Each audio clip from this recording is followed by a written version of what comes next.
Shotguns in Call of Duty Mobile, or any game in the FPS genre for that matter, tend to be the most extreme weapons in the game.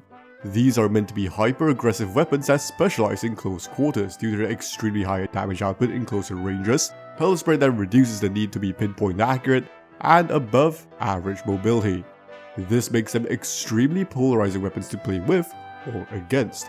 On one hand, facing a shotgun player can be very frustrating due to their one-shot potential and ease of use. Stop using shotguns! It's like you pay for the $70 version of Cookie Clicker. Click. But on the other hand, the shotgun player may find themselves heavily restricted due to their inability to take fights outside of closer ranges.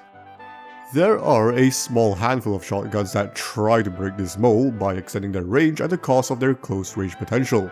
But what if I told you that there's a shotgun with the range of an assault rifle that makes no such sacrifice? Enter the R9-0. This used to be the best overall shotgun in the game, being the main shotgun in competitive play for a good while. That is until they buffed the living shit out of the HSO405 and everyone pretty much forgot about it. But thanks to a completely unnecessary buff from last season, it has truly come back for more, even going as far as getting banned from competitive play. And that is because the R9-0 is the most versatile shotgun. Here's why. But before we get into the stats of the weapon, we should talk about what changed with the weapon. In the Season 4 update, the R9 has received an overall improvement to its pellet spread. Its base hipfire spread has gone down from 150 to 120, so that is an improvement of about 20%. Its ADS spread, on the other hand, sees a way bigger improvement, going from 170 to 60. I actually thought this was a typo and that they meant to make it 160, but nope, it is actually that tight now. That's what she said! And this buff massively improves the weapon's effectiveness and mid-range. Now you might be wondering why I skipped over the max spread. That is because of the weapon's nature as a single fire weapon, which means that it always fires with its initial spread, making the max spread a completely useless value. Now we can move on to reviewing the actual weapon itself. I shall be comparing the R9-0 against the two most popular pump action shotguns, the KRM-262 and the HSO405. When it comes to analyzing a shotgun's lethality, looking at time to kill doesn't really make much sense due to their nature as one-tap weapons. So let's instead first take a look at their damage per shot. The R9 will fire 12 pellets per shot, which is identical to the KRM and 3 less than the base HSO405. But unlike the other shotguns, the R9 deals significantly less damage per pellet, usually taking 7 pellets to kill, while the KRM and HSO take 4. So if you're just looking at raw damage alone, the R9 is at a pretty sizable disadvantage. But this does not give us the full picture of what we experience in-game, as shotguns are also affected by pellet spread, causing them to deal less damage over range. Now I could just read out the pellet spread numbers of the comparison chart like a normal person, but I am not a normal person. I am a man of science. The numbers here tell me absolutely nothing. How do I know what the effective ranges of these weapons are? It is basically impossible to gauge that from just staring at these numbers alone. So instead, I will be taking a more practical but far less elegant approach. I will be manually measuring their effective one-tap range. This is the maximum range the weapon can realistically one-tap, so this will take into account both the weapon's damage and its pellet spread. The testing procedure will be very simple. In the training mode, I will shoot at the Reaper dummy 50 times if my aim plays center mass, record the damage dealt for each shot, and calculate the average. I will then back up by exactly 1 meter, repeating the process over and over again until the average goes below 100, as it will no longer be a one-tap. Now, this is not the most accurate approach, as this takes place in a highly controlled environment that doesn't take into account the player's imperfect aim, the direction the enemy is facing, and the fact that RNG can still screw you over. But it should serve as a decent point of comparison, giving you a pretty good idea on the ranges these guns can be effective. Alright, I'm just going to hop into the training mode and actually test this shit. See you guys in a bit. 3 hours later. Okay, that was a very long 3 hours, but we got the results, and some of these are actually quite surprising. Let's start with our control shotguns. Based on my testing, the KRM can reliably one-tap up to 11 meters, regardless of whether the weapon is ADS or not, losing its consistency past the 12-meter mark. This lines up with the damage chart as it requires way more pellets to kill, past 11.6 meters. The HSO shares a very similar story, having a slightly longer effective range of 13 meters, with and without ADSing for the exact same reason. So for both of these weapons, it's generally a good idea to avoid ADSing, as it has minimal impact on your damage consistency. Now, out of curiosity, I did the same test using the HSO with the Thunder rounds equipped, and this is where things actually start to get interesting. Our one-tap hipfire range is unchanged, remaining at 13 meters, but our ADS range is drastically improved, extending all the way out to 20 meters, which is excellent for shotgun standards. I will be leaving a pinned comment explaining how the Thunder rounds work in detail so you can understand why I got these results. But how does our friend, the R9, fare in this comparison? Well, its one-tap hipfire range is less than impressive, capping out at 7 meters due to its higher pellets to kill. But everything changes the moment you ADS, as this is where you can really see how much the buffed pellet spread improves the weapon, as I got an ADS one-tap range of 18 meters, which is only 10% shorter than the HSO Thunder rounds. So this is clearly a shotgun that encourages you to ADS frequently, not too dissimilar to the Argus. But I'm not done yet! As I've also tested the maximum range, the R9 can deal at least 50 damage, aka its effective 2-tap range. This is normally not worth testing on pump action shotguns since the whole point is to one-shot, but the R9 is anything but your normal shotgun.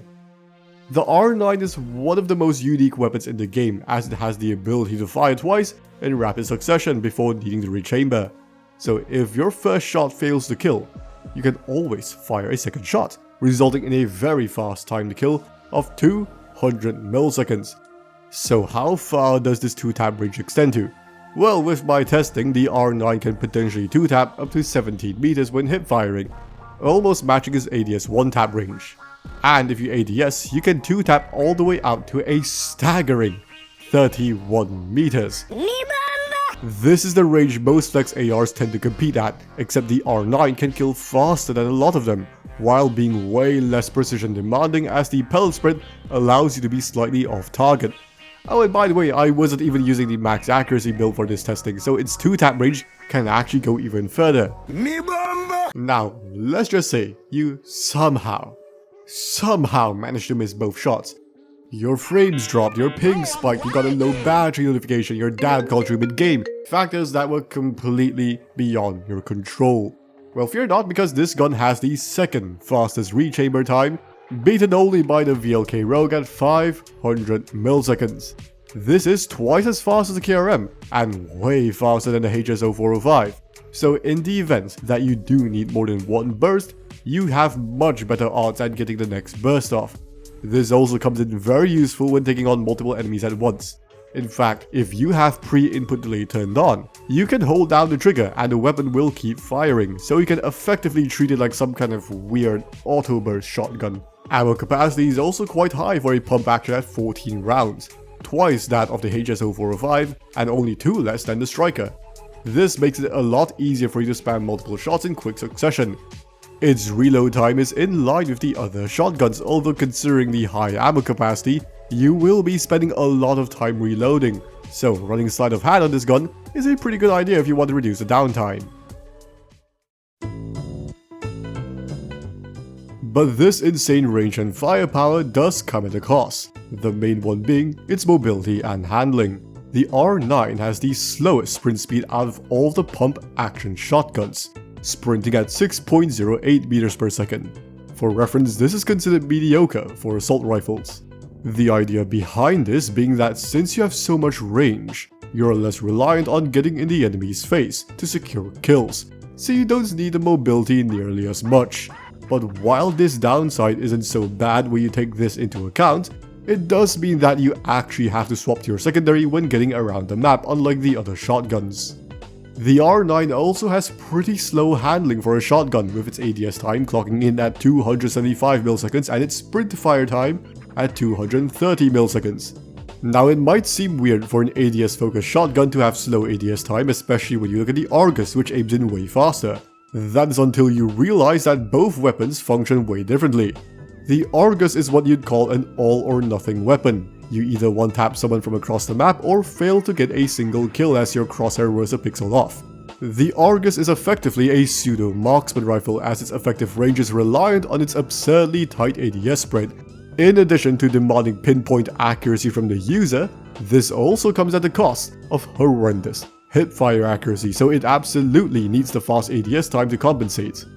The R9 on the other hand is a lot more spammable since it fires way faster, while having much better hipfire performance. The wider pellet spread also means that you don't need to have perfect accuracy to make use of its range performance, unlike the Argus. So it's not as reliant on ADSing, and it also prevents it from being a direct upgrade to the Argus. Trust me, you do not want to know what happens when you give a spammable shotgun the ability to cross-map you before you can even react. That will be hell to fight against. It also doesn't come with a suppressor, unlike weapons such as the KRM and Buy 15, but this isn't quite as bad on shotguns. You will mostly be using shotguns as breaching weapons to push into key positions, so the enemy is going to know where you are anyway. And besides, if concealment really was such a big deal on shotguns, then no one would be using the HSO or Striker. So the R9-0 is easily the best shotgun in standard multiplayer, with its biggest attribute being its sheer versatility. Now, when I say versatility, I'm not just talking about its ability to challenge assault rifles at their effective ranges. To understand what I mean here, we need to look at the three core elements of a shotgun. First, we have damage, or more accurately, damage consistency. This refers to a shotgun's ability to reliably secure one-taps. This is best exemplified by the base HSO-405, with its higher pellet count increasing the odds of getting one-taps. Second is spam, a shotgun's ability to fire multiple shots in quick succession at a sustainable rate, allowing it to deal a more constant stream of damage at close range. The most extreme example of this would be the MX Guardian due to its fast full auto fire rate and relatively high ammo capacity. And finally, we have range, a shotgun's ability to deal effective damage beyond the typical ranges of a shotgun. The obvious example being the Argus with its absurdly tight pellet spread when ADS, allowing it to effectively function as a marksman rifle. Some shotguns will put all of their chips into one of these elements. Some will try to spec into two of these elements to varying degrees. But the R9 is apparently Ang, as it is the only one that harnesses all three elements, sitting in the dead center of the Venn diagram. The R9's double shot mechanic allows it to effectively function as a 24 pellet shotgun, making one burst remarkably consistent even with the lower damage per pellet. This same mechanic, combined with the short rechamber time and high ammo capacity, means that it can fire multiple shots in a relatively short period of time, resulting in a more forgiving weapon that can also secure multi-kills. And the insanely tight ADS pellet spread means that it can be effective at ranges way beyond most shotguns, going as far as challenging assault rifles at their prime ranges. Now, the R9 might not be quite as strong in the areas other shotguns specialize, but the fact that you have all of the capabilities of every shotgun is what makes it so effective, as you aren't missing out on any of the functionalities from the other shotguns. This is honestly one of the strongest weapons in the game. In fact, I'd place it in the top 3, right next to the Type 63 and SO14. The fact that the entire weapon got banned in competitive should tell you everything. And I think that this gun could use a nerf of some kind, either an ADS spread or damage range nerf, as long as it cuts down the effective range of the weapon. A shotgun this spammy should not have this much range. Cross-mapping should be the Argus's thing, not the R9. The buff it received was completely overkill, especially since the R9 prior to this was in a very healthy state, so cutting it back should be a logical move. Now, unlike most shotguns, the R9 actually has some semblance of build diversity. The first build is the one I've been using for the comparisons in this video. This is the balance build, aiming to improve both its ADS and hipfire performance. Start with the choke and MIP extended light barrel for range and pellet spread. Next, we're going to use the RTC laser 1mW and granulated grip tape to further improve its overall spread, and sleight of hand to reduce the amount of time you spend reloading. If you want better mobility, you can replace the choke with the flash guard. This will give you noticeably faster sprint speed since it doesn't hurt your movement speed, but at the cost of damage range. And you can boost this even further by using speed up kill instead of sleight of hand. Now if all you care about is to cross map people with a shotgun, then we have the max accuracy build. Replace the laser with the OWC laser tactical for better ADS time and pellet spread, and swap the perk for the MFT heavy smoothbore for even better ADS spread.